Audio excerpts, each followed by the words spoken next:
Hi Tanweer, it's Jason again here, just in response to your question regarding dividends. So you're asking whether there's a difference between eligible and ineligible dividends.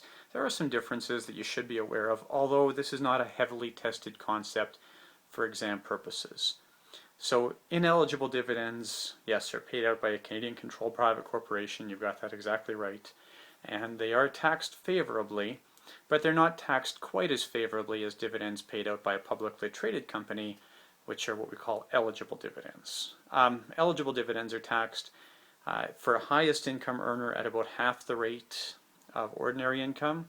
For the lowest income earner, eligible dividends are effectively tax-free.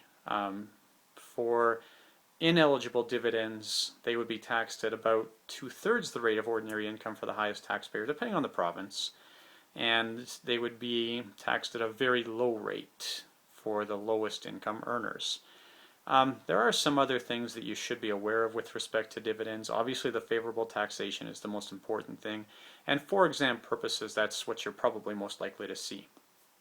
You do want to be aware here that foreign dividends would be taxed as ordinary income, so these are only dividends with respect to Canadian companies. And generally then when you're dealing with a business owner and they're talking about taking dividend income out of their own business, they will be using ineligible dividends, whereas when we're dealing with an investor who owns shares in a publicly traded company, that's where we're dealing with those eligible dividends.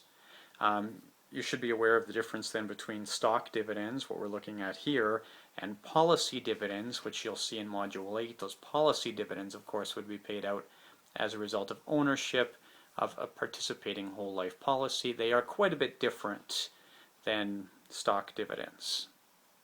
That should be about it for this purpose. As you go through the business, you'll learn quite a bit more about dividends if you end up working with a lot of business owner clients. Thanks.